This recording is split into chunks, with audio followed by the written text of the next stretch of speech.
Hello student, हमारा chapter चल रहा है ह्यूमन रिप्रोडक्शन, जिसमें आज हम गैमेटोजेनेसिस की बात करेंगे। गैमेटोजेनेसिस यानी कि युग्मक जनन।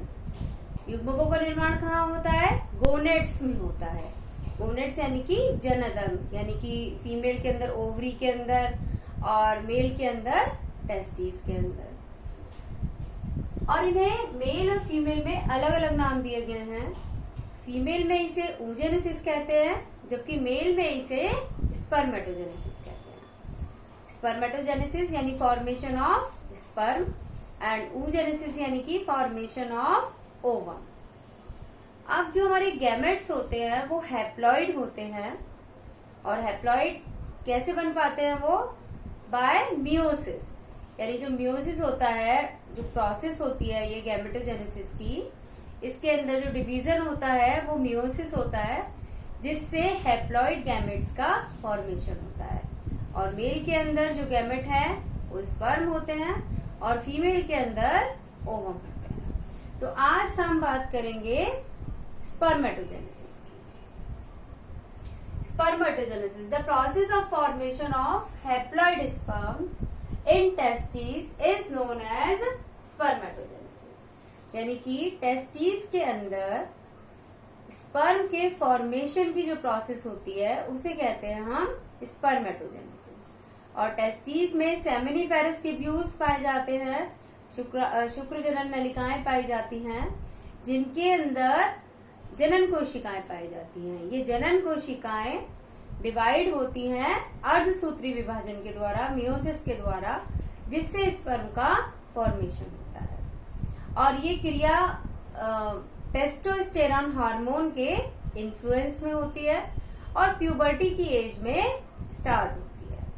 मेल के अंदर स्पर्म के फॉर्मेशन की जो प्रोसेस है उसे कहते हैं स्पर्मेटोजेनेसिस। ये जो प्रोसेस है ये टेस्टिस के सेमिनिफेरस ट्यूब्यूल्स में होती है, प्यूबर्टी की एज में होती है, यानी यौवनारंभ पर शुरू होती है ये क्रिया, और टेस्टोस्टेरॉन हार्मोन इसे स्टिमुलेट करता है। अब हम स्टेप्स देख लेते हैं इसके। तो स्पर्मेटोजेनेसिस की प्रोसेस 2 स्टेप्स में पूरी होती है। पहला स्टेप है इसका फॉर्मेशन ऑफ स्पर्मेटिड।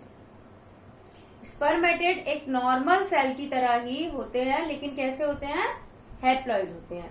जबकि जो स्पर्म है वो कैसा होता है? मोटाइल होता है, एक जगह से दूसरी जगह जा सकता है, उसके अंदर टेल पाई जाती है, उसका जो साइज है वो भी इलोंगेटेड होता है, लंबा होता है। जबकि जो स्पर्मेटिड है वो क्या है? एक ओवल सेल है जो कि मूव नहीं कर सकती है, लेकिन कैसी है? हैप्लॉइड है, स्पर्म की तरह ही हैप्लॉइड है।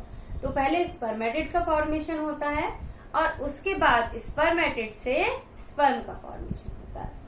तो पहला स्टेप है स्पर्मेटोजेनेसिस का फॉर्मेशन ऑफ स्पर्मेटिड, और दूसरा स्टेप है स्पर्मियोजेनेसिस। स्पर्मियोजेनेसिस की जो प्रोसेस है उसके अंदर जो स्पर्मेटिड है वो चेंज हो जाता है मोटाइल स्पर्म के अंदर। मोटाइल यानी कि गतिशील। अब हम बात करेंगे किसकी? फॉर्मेशन ऑफ स्पर्मेटिड्स की। तो ये प्रोसेस 3 सब फेजेस में पूरी होती है, यानी ये भी 3 चरणों में पूरी होती है। पहला इसका स्टेप है मल्टीप्लीकेशन फेज। Multiplication phase. दूसरा स्टेप है इसका ग्रोथ फेज, और तीसरा स्टेप है इसका मैच्योरेशन।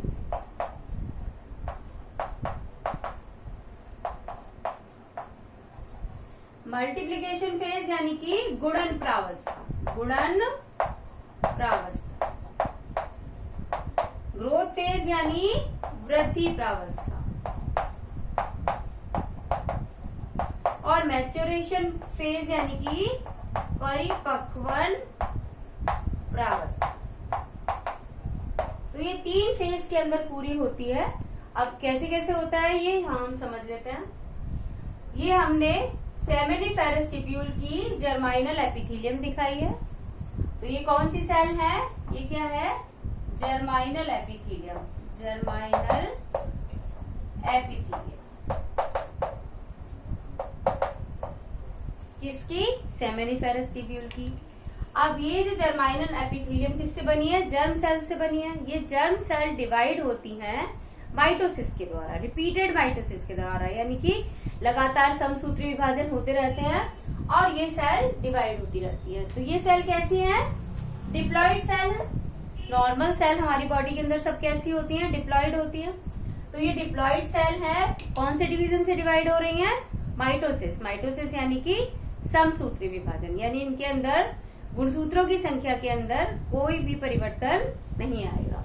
तो ये डिवाइड हो रही है, लगातार डिवाइड होती रहती है, माइटोसिस होता रहता है और ये सेल बनती रहती है। तो ये वाला फेज जो माइटोसिस जिसके अंदर हो रहा है, इसे हम कहते हैं मल्टीप्लीकेशन फेज, यानी कि गुणन प्रावस्था, जिसके अंदर सेमेनिफेरस ट्यूब्यूल की जर्म सेल्स डिवाइड होती हैं माइटोसिस के द्वारा और बनाती हैं स्पर्मेटोगोनिया। क्या बनाती हैं? स्पर्मेटोगोनिया। जो सेल बनती हैं उन्हें हम कहते हैं स्पर्मेटोगोनिया। अब ये जो सेल बनी माइटोसिस के द्वारा, ये दो तरह की हैं। एक सेल वो जो कि लगातार माइटोसिस से ही डिवाइड होती रहती हैं और नए स्पर्मेटोगोनिया का निर्माण करती रहती हैं। एक वो जो कि स्पर्मेटोजेनेसिस की प्रोसेस के अंदर दूसरे फेज के अंदर चली जाती है। दोबारा समझ लेते हैं। पहले सेमेनिफेरस ट्यूब्यूल की जर्म सेल्स समसूत्री विभाजन के द्वारा लगातार समसूत्री विभाजन होते रहते हैं और नई नई सेल बनती रहती हैं। तो उनमें से कुछ सेल तो स्पर्मेटोजेनेसिस के अगले फेज में जाती हैं और कुछ सेल लगातार समसूत्री विभाजन से ही डिवाइड होती हैं और नई सेल बनाती रहती है, नई डिप्लॉइड सेल बनाती रहती है। तो यहाँ जो सेल बनी है क्या है? स्पर्मेटोगोनिया बनी है। इसके बाद मल्टीप्लीकेशन फेज यानी गुणन प्रावस्था के बाद इनमें से कुछ सेल जाएंगी नेक्स्ट फेज में और कुछ सेल यही सेल बनाती रहेंगी, यानी स्पर्मेटोगोनिया और नए स्पर्मेटोगोनिया बनाती रहेंगी। तो ये कैसे काम कर रही है? स्टेम सेल की तरह काम कर रही है, नए स्पर्मेटोगोनिया बना रही हैं और कुछ सेल कहाँ जा रही है? नेक्स्ट फेज में जा रही है। नेक्स्ट फेज क्या है हमारा? Growth phase. ग्रोथ फेज यानी कि परिपक्वन प्रावस्था। तो ग्रोथ फेज के अंदर कोई भी विभाजन नहीं होता है, केवल क्या होती है? वृद्धि होती है, जिससे ये जो स्पर्मेटोगोनिया है अपना साइज बढ़ा लेते हैं और साइज बढ़ने के बाद ये चेंज हो जाते हैं किसके अंदर? प्राइमरी स्पर्मेटोसाइट के अंदर। तो यहाँ पर कोई डिवीजन नहीं हुआ। कौन सा फेज है ये? Growth phase. ग्रोथ फेज के अंदर कोई भी डिवीजन नहीं हुआ और क्या बना हमारा स्ट्रक्चर? Primary spermatocyte. जो मल्टीप्लीकेशन फेज था उसके अंदर कौन सा डिवीजन हुआ था? माइटोसिस हुआ था और उसके बाद जो सेल बनी थी वो बनी थी स्पर्मेटोगोनिया। अब स्पर्मेटोगोनिया वृद्धि करती हैं, ग्रोथ करती हैं, अपना साइज बड़ा करती हैं और चेंज हो जाती हैं प्राइमरी स्पर्मेटोसाइट्स। ये बन गए हमारे प्राइमरी स्पर्मेटोसाइट। अब जब कोई डिवीजन नहीं हुआ तो स्पर्मेटोगोनिया डिप्लॉइड है, तो जो हमारे प्राइमरी स्पर्मेटोसाइट है वो भी कैसे होंगे? डिप्लॉइड ही होंगे, क्योंकि यहाँ पर तो कोई डिवीजन हुआ ही नहीं है। तो क्रोमोसोम के नंबर में चेंज होने का कोई मतलब नहीं है। तो जब क्रोमोसोम का नंबर यहाँ नहीं बदला तो ये डिप्लॉइड है, तो ये भी क्या होंगे? डिप्लॉइड होंगे। इसके बाद नेक्स्ट फेज आता है हमारा मैच्योरेशन फेज या परिपक्वन प्रावस्था। और जो अर्धसूत्री विभाजन है वो परिपक्वन प्रावस्था के अंदर होता है। अब अर्धसूत्री विभाजन हमारा दो चरणों में पूरा होता है, first phase and second phase. जो फर्स्ट फेज है उसके अंदर गुणसूत्रों की संख्या, क्रोमोसोम्स का नंबर आधा रह जाता है, जबकि जो दूसरा फेज होता है उसमें क्रोमोसोम के नंबर पर कोई अंतर नहीं पड़ता है। तो यहाँ पर कौन सा डिवीजन हो रहा है? मियोसिस फर्स्ट हो रहा है। तो ये जो प्राइमरी स्पर्मेटोसाइट है मियोसिस फर्स्ट से डिवाइड हुई और दो सेल बनी और इन सेल्स को हम क्या कहेंगे? Secondary spermatocyte. इन्हें कहेंगे हम सेकेंडरी स्पर्मेटोसाइट।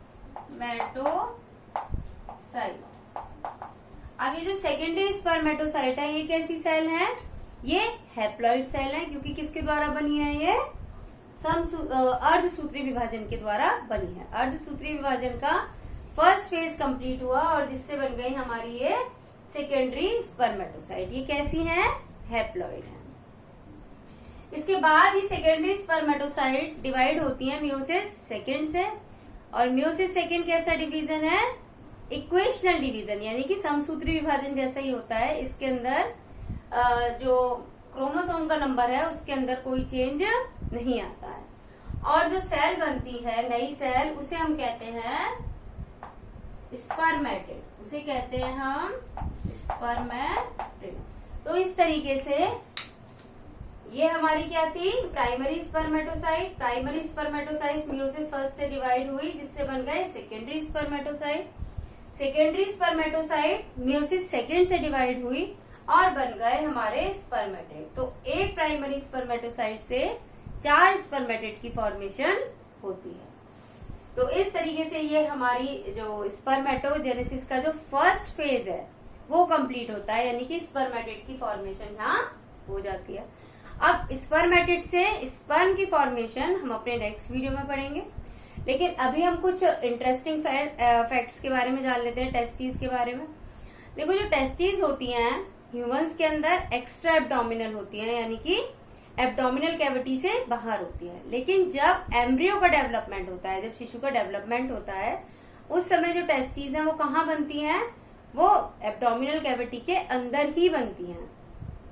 और जब एम्ब्रियोनिक डेवलपमेंट का 7th मंथ होता है तब ये डिसेंड हो जाती है, यानी नीचे चली जाती हैं, किसके अंदर, स्क्रोटम के अंदर। और उसके बाद ये पूरे लाइफ टाइम कहाँ रहती हैं, स्क्रोटम में ही रहती हैं। अब कुछ एनिमल ऐसे होते हैं जिनके अंदर टेस्टिस बॉडी के अंदर ही होती है, यानी कि एब्डोमिनल कैविटी के अंदर ही होती है। इन एनिमल्स में हमारे एलिफेंट है और व्हेल है। एलिफेंट और व्हेल में जो टेस्टिस हैं वो एब्डोमिनल कैविटी के अंदर ही होती हैं और वहीं स्पर्म का फॉर्मेशन होता है, वो कभी भी बॉडी से बाहर नहीं आती हैं टेस्टिस। और कुछ एनिमल ऐसे होते हैं जो सीजनल ब्रीडर होते हैं, यानी कि सीजन होता है उस सीजन में ही उनके अंदर ब्रीडिंग होती है, उनके जो रिप्रोडक्टिव ऑर्गन है वो फंक्शनल होते हैं और बाकी टाइम वो नॉन फंक्शनल रहते हैं। तो इन एनिमल्स के अंदर जो टेस्टिस ब्रीडिंग सीजन में बॉडी से बाहर आ जाती हैं स्क्रोटम के अंदर, और जब ब्रीडिंग सीजन नहीं होता है, ब्रीडिंग सीजन खत्म हो जाता है, तब ये वापस से बॉडी के अंदर चली जाती है, एब्डोमिनल कैविटी के अंदर चली जाती है। तो बैट एक ऐसा मैमल है जिसके अंदर ये प्रोसेस होती है, वो सीजनल ब्रीडर होता है। और जब सीजन ब्रीडिंग का सीजन होता है तो टेस्टिस बॉडी के बाहर आ जाती हैं, और जब ब्रीडिंग का सीजन खत्म हो जाता है तो टेस्टिस वापस से एब्डोमिनल कैविटी के अंदर चली जाती है। तो इस तरीके से आज हमने स्पर्मेटोजेनेसिस का फर्स्ट फेज पढ़ा, और अपने नेक्स्ट वीडियो में हम सेकंड फेज की बात करेंगे, स्पर्मियोजेनेसिस की, कि कैसे ये प्रोसेस होती है। तो आपको वीडियो अच्छा लगेगा और वीडियो को लाइक कीजिए, शेयर कीजिए, कमेंट कीजिए वीडियो पर, और चैनल को सब्सक्राइब करना ना भूलिए। Thank you and have a nice day.